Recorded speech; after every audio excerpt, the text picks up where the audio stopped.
the comfort of this modern day life has truly made us a victim of involuntary suffering. And more of us Yeah. should turn towards that. And this is where the Stoicism part of this comes. And this is the thing called dichotomy of control. So, Hmm. dichotomy of control is quite simply it's there are some things which are up to us, and there are some things which are not up to us. That's it. The Stoics explain this in a very simple term. They take the example of archery, like an archer. Think of yourself as an archer enrolled in the Greek or the Roman army, right? Now, as an archer, right? Your goal is it can be like, for example, in battle, like to kill an enemy soldier, right? Now, how to achieve that goal is there are going to be things again which are in your control and things which aren't in your control. Things which are in your control is how much archery you practice, right? Like if you are putting in the hours to master a certain skill here in archery, and if you take up the best arrows or the bows, and if you take care, I'm not an archer, so I have no idea, but like sword, you must keep a sword sharp, right? So in terms of archery, you must have the best bow and then the arrows as well. And then if physically you're feeling good, or like you're not taking care of yourself, so these are things that are in your control. However, in meeting your objective, then comes the part of things which aren't in your control, which is that Stoics say that the enemy, if you have an aim on the enemy and if the enemy moves, now that is not under your control. You had your sights, you had your enemy scoped out, but that wasn't in your control if he moved at the last point. If there is a gust of wind, that is something again that is not under your control. If some physical or certain weatheral changes comes into the battlefield, or even if you are distracted by your friendly soldier, then these are things which aren't in your control in meeting your objective. So this is what dichotomy of control is, and I believe that we have the power to focus on things which are in our control, and which the things which are in our control are these things that you talked about voluntarily suffering. I believe I do that through fasting. I have this fasting technique of I follow this OMAD, which is 1 meal a day, and Hmm. yeah, which is 1 meal a day, and that is my way of suffering. It has several health benefits as well and other benefits. I mean, it's just tremendous. It just it unlocks some different thing in your mind. But that is another topic for another day.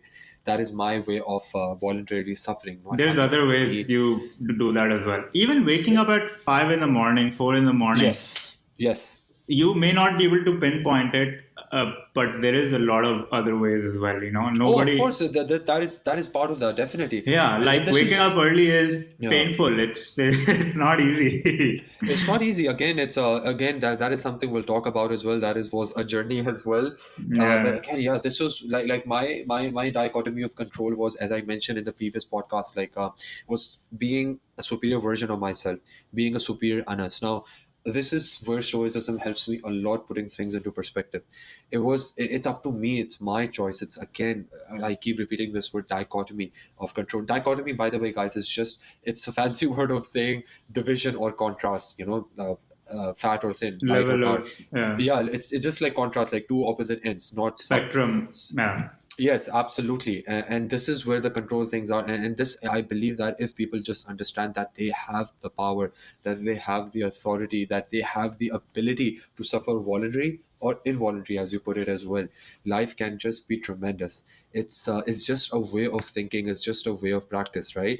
I mean, Parmeet again doesn't need to take cold showers, but he practices his dichotomy of control to supply that fresh amount of oxygen and blood to his blood cells and just be physically, mentally better, right? Hmm. No one is putting a gun to his head to practice and go through these things and understanding like the power of this aspect of dichotomy of control.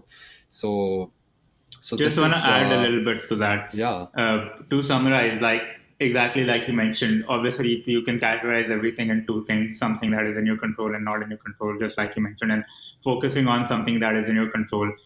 Because what's not in your control it's wouldn't not up to you. is not Yeah, up to it's you. not up So to, you yeah. thinking about it wouldn't change It shouldn't anything. matter to you. It Yeah, it wouldn't shouldn't even matter to matter. you. Yeah. Yeah. So in the archery example, like sort of what you should care about is your attempt and not the outcome, because the attempt is in your control but not the outcome, and that is sort of what we try to do with Correct. this So podcast as well.